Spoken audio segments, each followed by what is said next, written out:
En Portland, donde la lluvia dibuja una cortina fina sobre el río Willamette y los puentes se levantan como costillas de hierro contra un cielo gris, hay una ciudad paralela que corre por debajo de las aceras. No aparece en los mapas turísticos brillantes ni en las postales con volcanes nevados. Vive en la memoria de tabernas de ladrillo, en puertas que ya no se abren, en escotillas tapadas con cemento. Le dicen los túneles de Shanghái, una red subterránea que cruza el viejo distrito portuario y que carga con una reputación tan pesada como el olor de humedad que asciende desde sus paredes.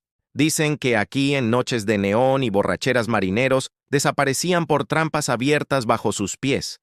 Dicen que los bajaban a la fuerza, a través de escaleras angostas, los encerraban en cuartos sin luz y cuando el alba rompía, los llevaban a embarcar rumbo a un mar que no habían elegido. Dicen muchas cosas. Hoy vamos a bajar esas escaleras con una linterna de palabras para escuchar qué conserva este lugar de la leyenda y qué revela, detrás de la bruma, la historia. Durante el siglo XIX, Portland se convirtió en un puerto vibrante del noroeste de Estados Unidos. La madera bajaba de los bosques, el trigo de los valles, el carbón llegaba en barcazas, y los barcos mercantes pedían tripulaciones completas para cruzar el Pacífico. El problema era constante. Faltaban brazos, y la vida a bordo era dura. En ese contexto nacieron los crimpers, intermediarios sin escrúpulos que conseguían marinos, a veces con contrato, a veces sin preguntas, para capitanes apurados. La palabra Shanghái se popularizó para describir la práctica de secuestrar a un hombre y obligarlo a trabajar en un barco que zarpaba de inmediato.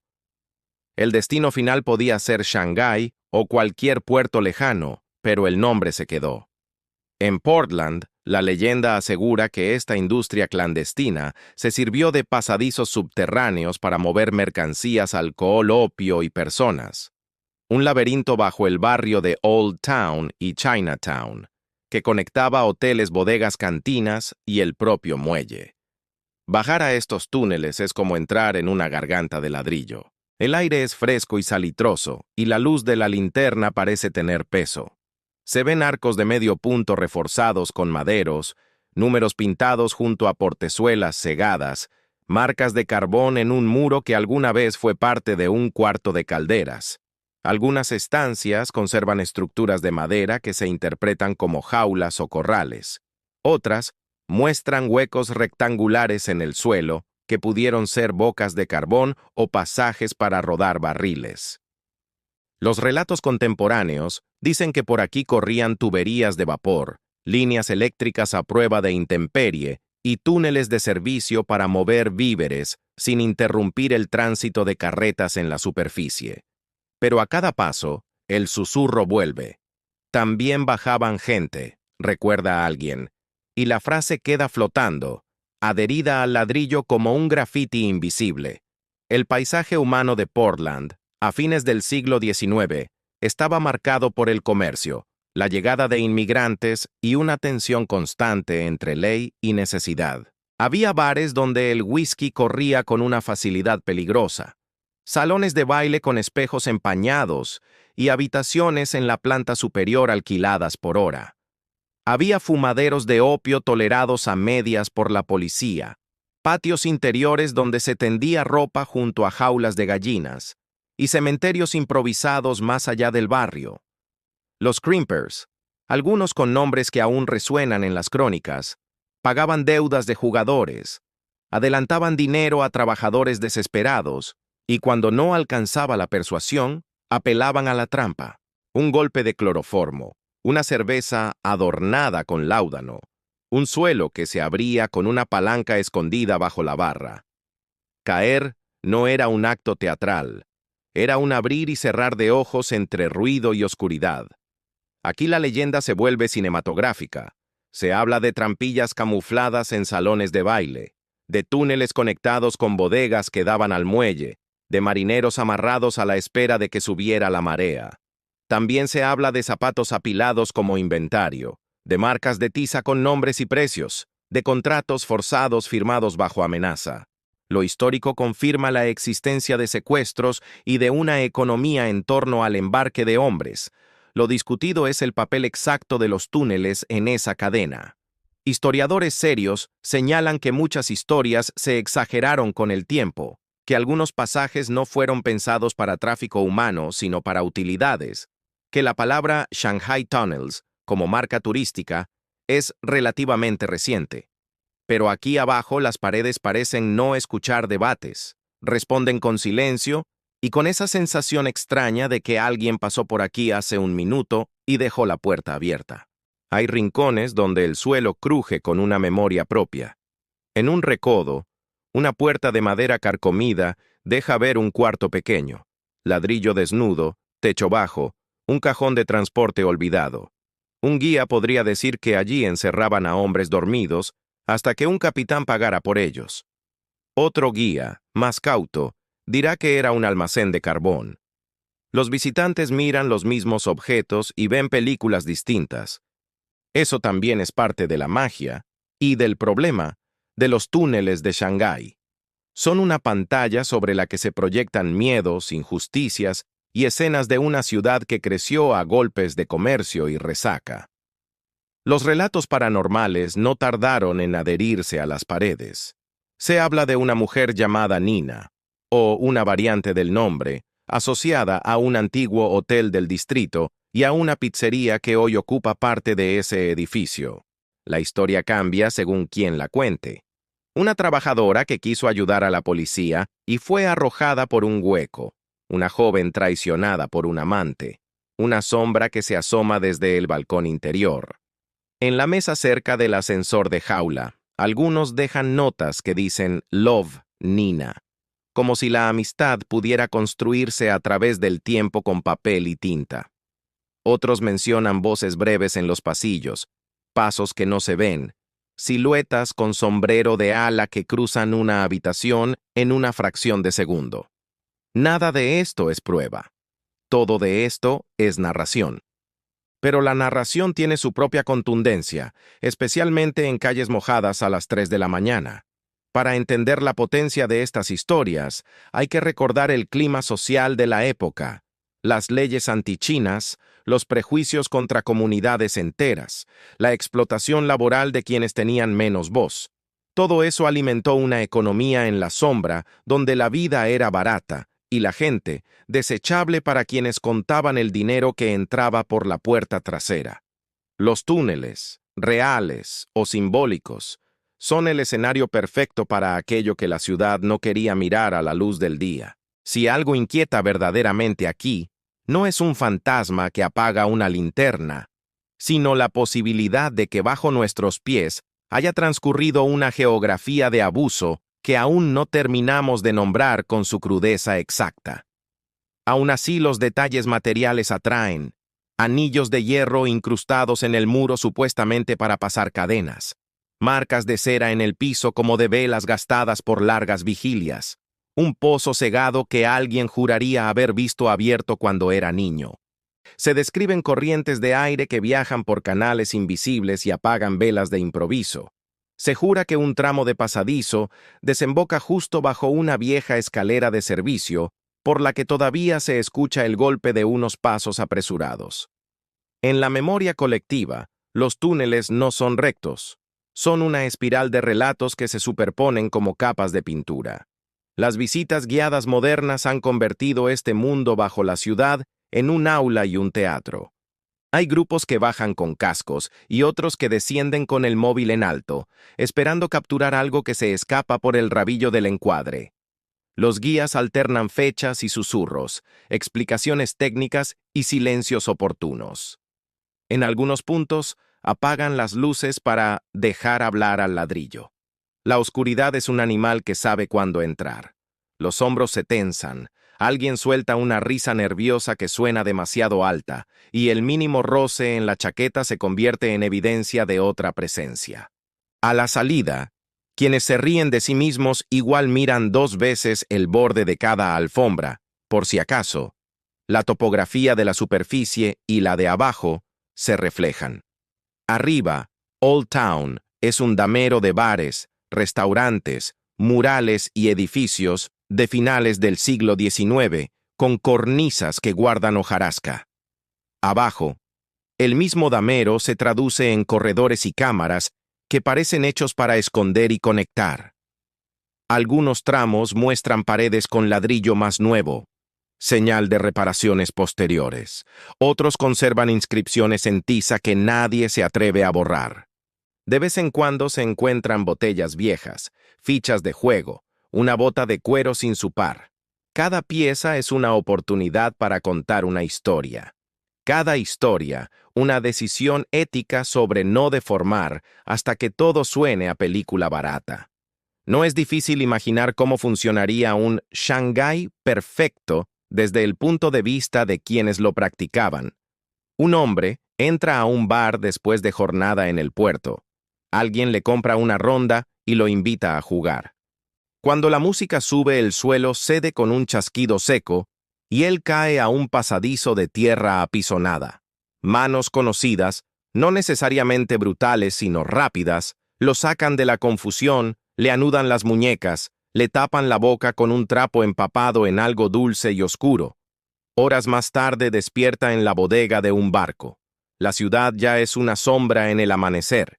El capitán firma, el crimper cobra, y el mar hace el resto. Esta es la versión que la imaginación popular ha pulido. La otra versión, la más sobria, habla de deudas de juego cobradas mediante reclutamiento, de borrachos que voluntariamente firmaban papeles que no entendían, de hombres que se embarcaban para salir de un problema y entraban en otro.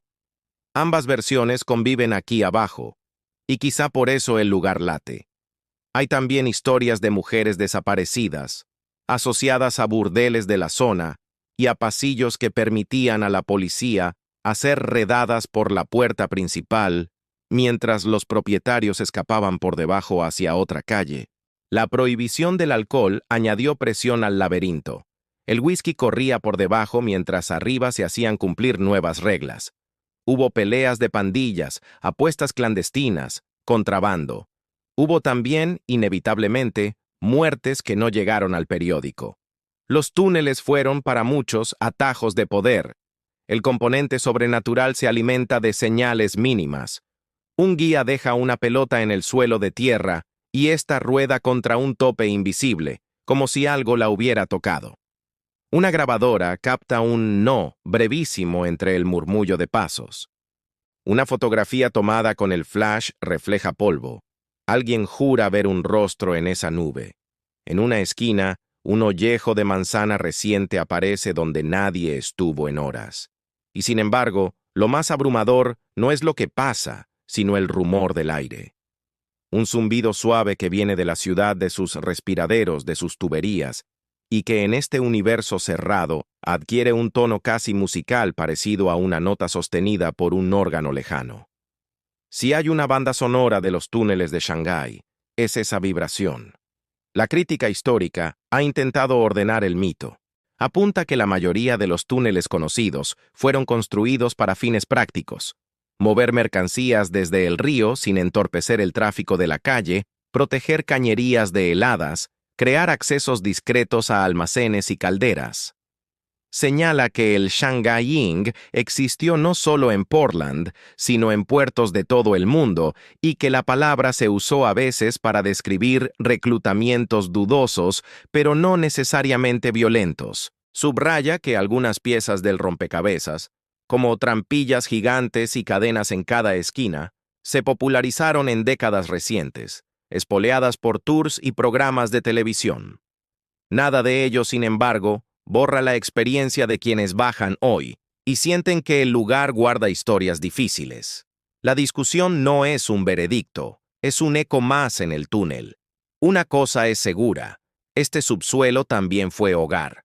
Para trabajadores que dormían pocas horas entre turnos, para inmigrantes que buscaban refugio de la lluvia, para comerciantes que almacenaban sin pagar un alquiler más grande. Quedan en las paredes señales de vida ordinaria: ganchos para colgar ropa, un estante improvisado, el resto de un fogón hecho con ladrillos sueltos. Imaginar esas vidas, austeras y sin glamour, devuelve humanidad al relato. No todo aquí fue crimen y leyenda.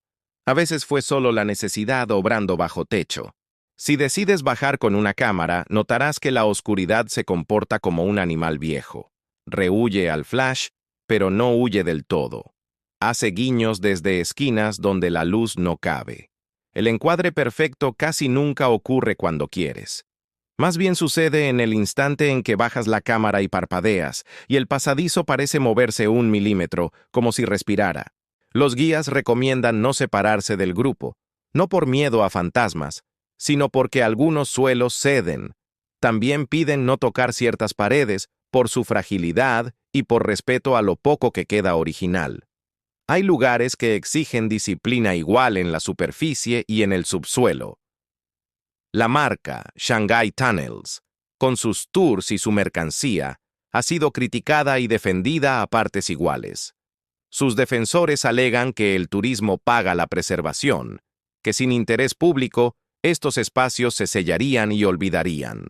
Sus críticos temen que el espectáculo devore a la historia y que el dolor real, de trabajadores explotados, de minorías perseguidas, se convierta en atrezzo. La respuesta quizá no esté en elegir bando, sino en cómo se cuenta. Cada guía, cada creador, cada video de YouTube tiene la oportunidad de sostener el equilibrio entre el escalofrío y el contexto. Porque estremecerse sin comprender es puro entretenimiento. Comprender sin estremecerse es académico. La fuerza de estos túneles está en el punto medio. Imagina ahora una noche de lluvia fina, cuando la superficie se vacía y el eco de los bares baja por las rejillas. Caminas por una acera de ladrillo con charcos que reflejan los faroles y te detienes en una puerta lateral que no llama la atención. Un guía gira una llave, el metal se queja y el mundo se hace más estrecho. Desciendes. El olor a humedad y madera vieja golpea como un recuerdo de infancia.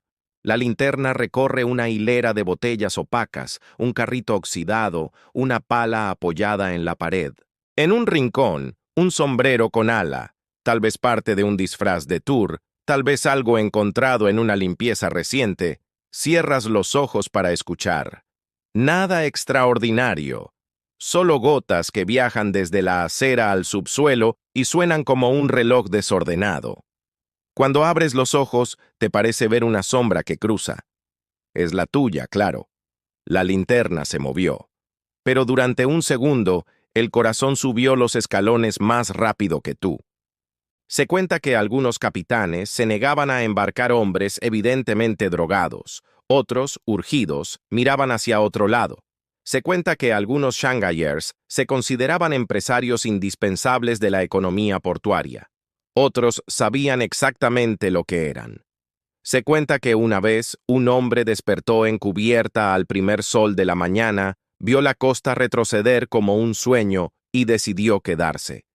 Trabajó 15 años, regresó a Portland, bajó al túnel de un bar y lo atravesó sin miedo como quien vuelve a pasar por la puerta de la casa donde fue niño.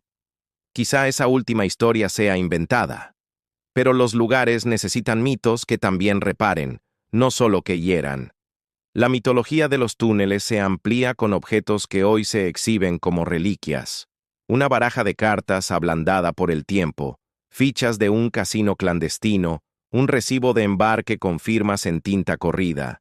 Cada pieza se fotografía miles de veces. Cada fotografía se sube a redes.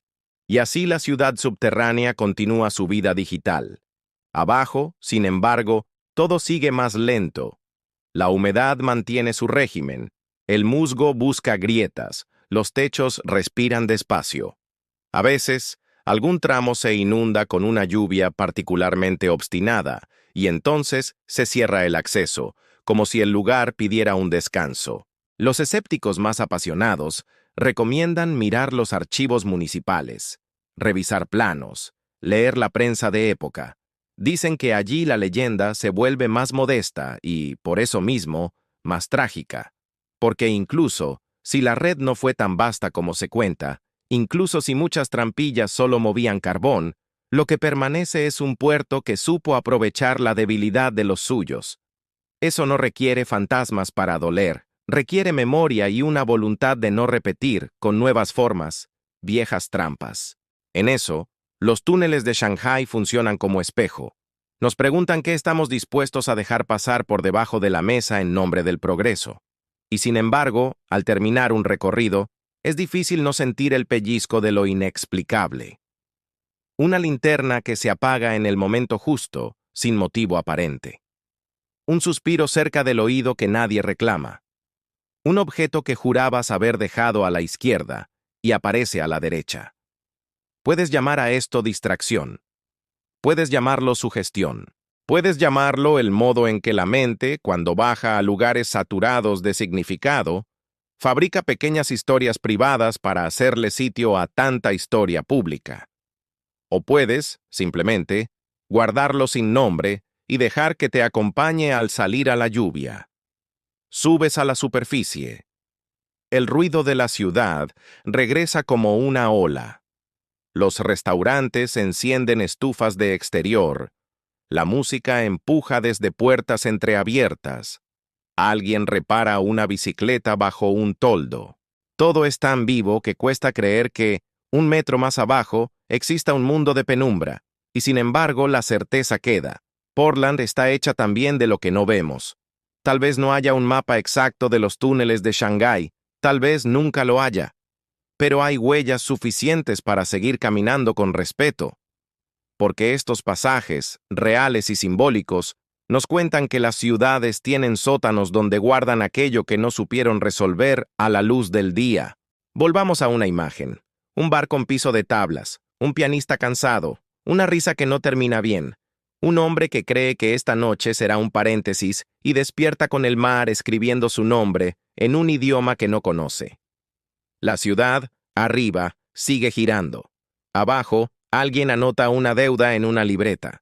En algún punto entre ambos mundos, una puerta se abre y nadie la oye. Esa es la estampa que vuelve cuando uno piensa en los túneles de Shanghái. Una bisagra que chirría entre la diversión y el miedo, entre la necesidad y el abuso, entre la memoria y el mito. Si alguna vez caminas por Old Town una madrugada y ves a un grupo salir de un sótano con las caras encendidas por historias, no te burles de su entusiasmo ni te entregues por completo a sus fantasmas. Toma una parte de cada cosa. Mira los ladrillos húmedos como mirarías un viejo cuaderno. Con cuidado. Pregúntate de qué sirvieron y a quién sirvieron estos pasajes. Y cuando cruces un tramo de acera con placas antiguas, recuerda que bajo tus pasos puede haber corredores que aún respiran. No necesitan que les creas, basta con que los escuches, porque al final, más allá de los debates, los túneles de Shanghái guardan una lección simple y dura, que a menudo lo más peligroso no es la oscuridad en sí, sino aquello que otros hacen con ella, y que las ciudades, para sanar, deben aprender a iluminar sus sótanos, no para convertirlos en espectáculo, sino para reconocer lo que ocurrió y escoger distinto la próxima vez. Si este viaje subterráneo te deja algo, que sea eso, una luz pequeña en el bolsillo para bajar, de vez en cuando, a tus propios túneles y preguntar qué historias has dejado allí sin resolver. Cuando te alejes del distrito, quizá la lluvia vuelva a caer en diagonales suaves. Quizá el olor del río te siga un par de cuadras. Quizá no recuerdes cada dato, cada fecha, cada nombre, pero tal vez recuerdes esa sensación de escalera húmeda, de pasillo que respira, de ladrillo que parece absorber el sonido.